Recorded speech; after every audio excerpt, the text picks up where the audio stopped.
Hi, good evening po sa lahat. Ako po yung admin dito sa Admin Loida ng YouTube channel. Magandang gabi po sa inyo. And tonight, i-share ko lang po yung karanasan ko sa 7.8 na lindol dito sa Jensen.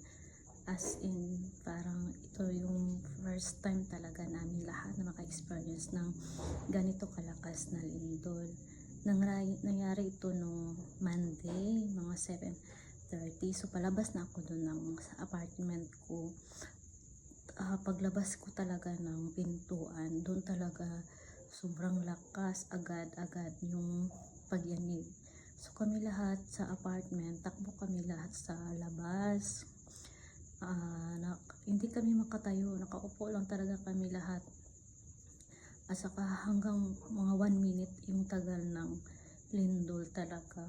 So yun, na biglang na-off na yung ang electricity, wala ding mga internet connection. So nag-aalala kami kasi hindi kami makasagap ng balita that time. So grabe talaga yung pagyinig.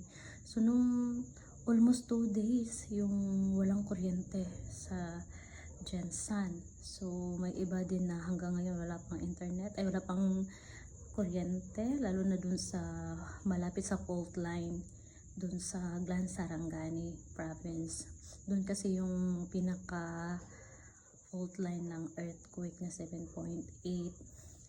Tapos dito sa Jensen, grabe, sobrang dami talaga mga damages, lalo na yung sa video na nag-viral na Love Radio, second floor, at saka Jollibee na 24 hours na open sa Pioneer banda na gumuho talaga.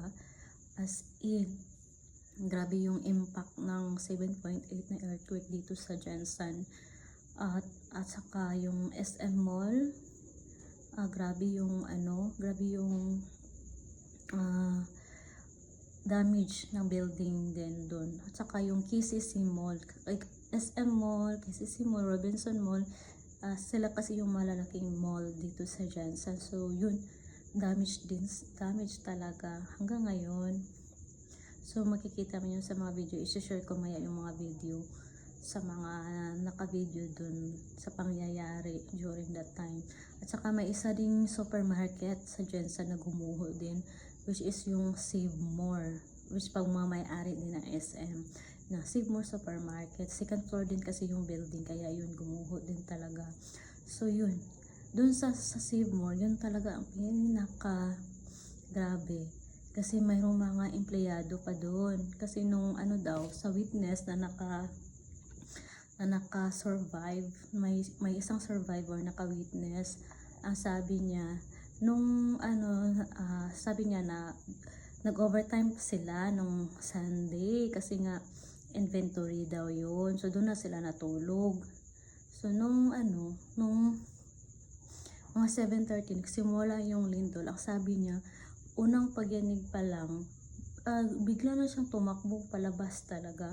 Tapos pag check niya sa sa entrance ng door, hindi pa man open yun kasi nga ang mga 8 pa man yung open ng supermarket. So dun sa exit na lumabas, buti na tuloy-tuloy talaga yung pagtakbo niya, hindi siya nadapa. Kasi yung mga kasamahan niya na nandun, nadapa daw. So yun, bago lang siya nakalabas daw sa supermarket, gumuho talaga yung building. So yung mga nandun natabunan talaga. At nung sa balita ng BFP sa pagre-recover sa mga naiwan, halos nung naanuhan talaga is namatay talaga sila. So mayroong isang lalaki, dalawang babae na nandun. Ang isa is manager ng mall.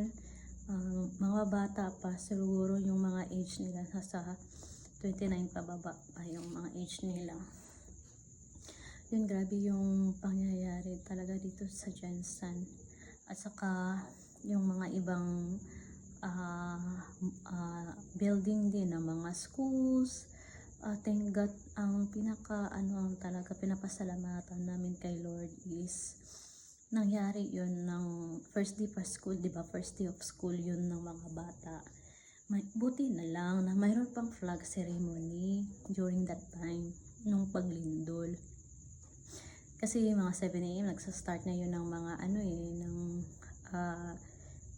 start na ng klase. So, nasa loob na sila ng school. Halos ng mga schools dito sa mga high schools, mga 4th floor hanggang 4th floor yung mga eskwelahan, yung ganun.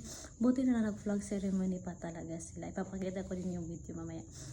Flag ceremony pa sila. So, during ng flag ceremony, mga 7:30 yun, grabe yung pagkinig. Buti nang nasa labas lahat ng mga students sa high school, sa elementary, nasa labas sila. Kaya walang nabalita na mayroong student na namatay dito sa Jensen. So, halos na mga nabalita na namatay, mga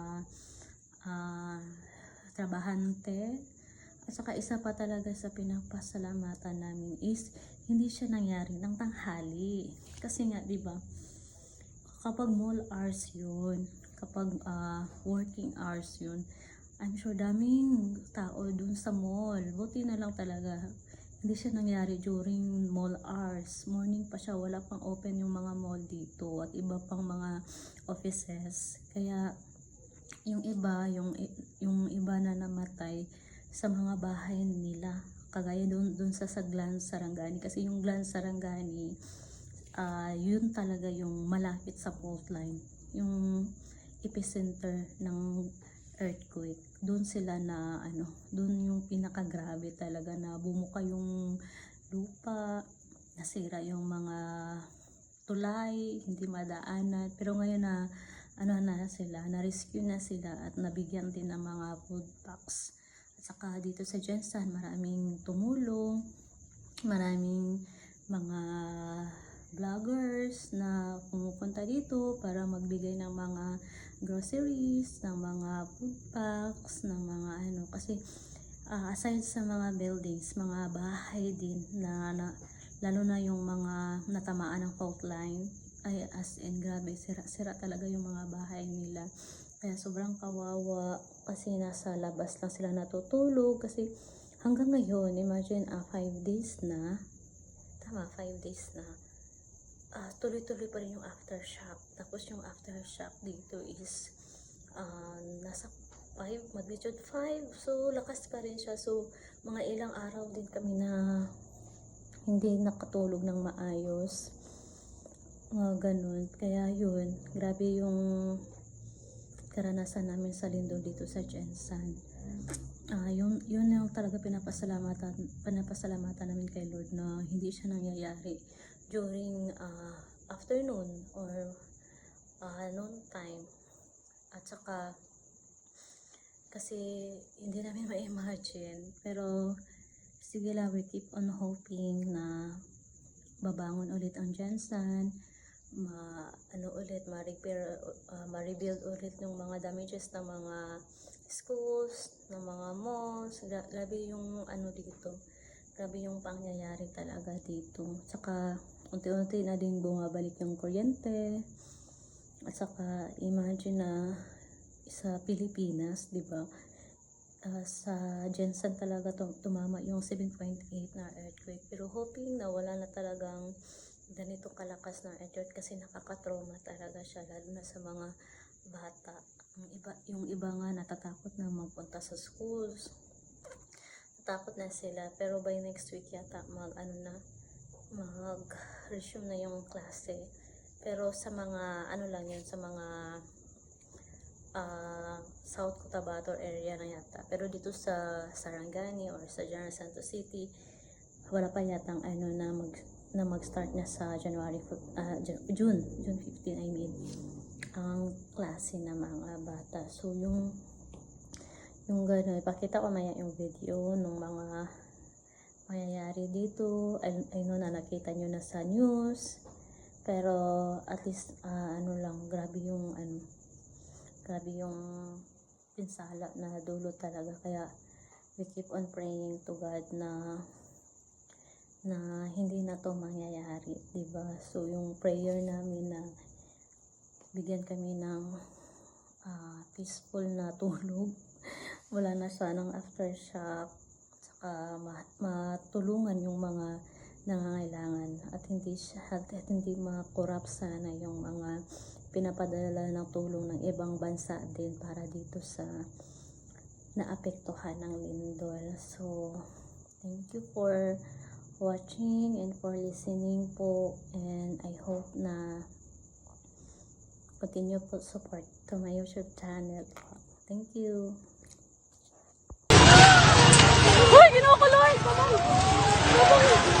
Tabang!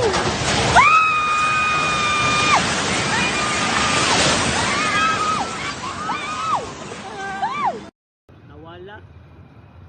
Kaya natumba daw ilang mga tangki, so pinanlan ako nagsudlon guys. Medyo cool ba? Pero kay pinahanglan guys. Pag yun tayo bugas, so cool. Ang General Santos City, dinagpagyan og rescue ang ato mga membro sa Bureau of Fire. Kita na to. Dire, doon na pipila ka mga nakuha. Dito sa ground floor nga bahin. Grabe gyud nga pagkahugnoa ni.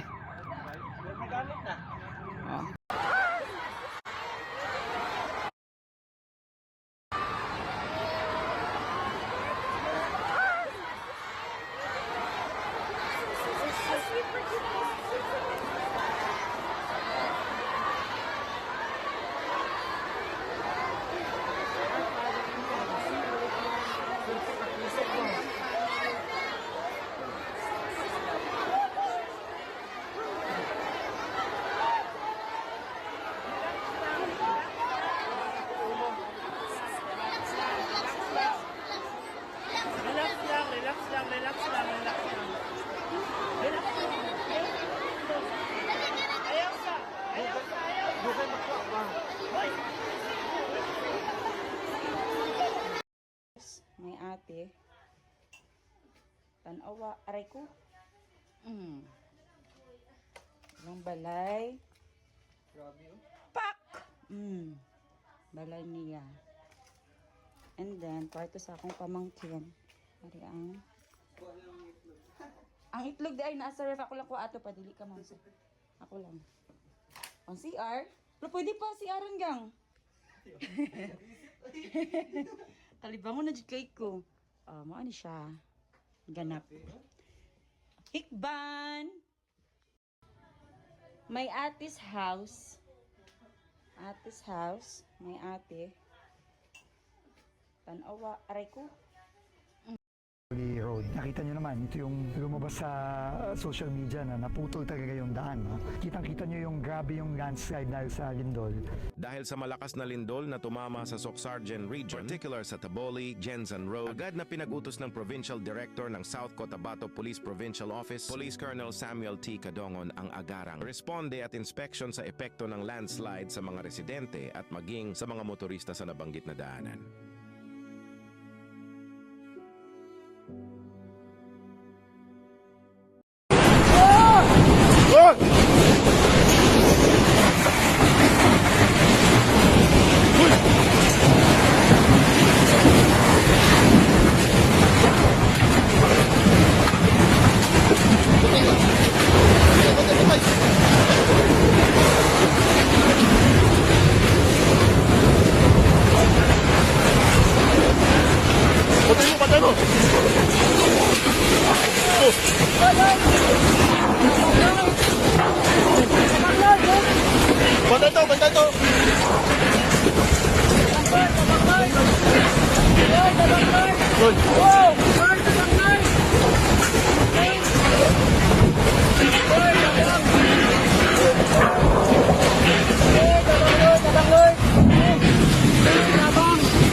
Ito naman ho yung update sa KCC ng Jensen.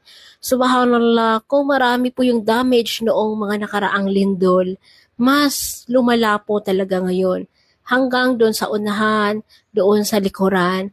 Inshallah, mapapadali ang pag-recover ng mga mall dito dahil marami din po ang mga empleyadong umaasa sa trabaho dito. Ya Rab, inshallah, amin.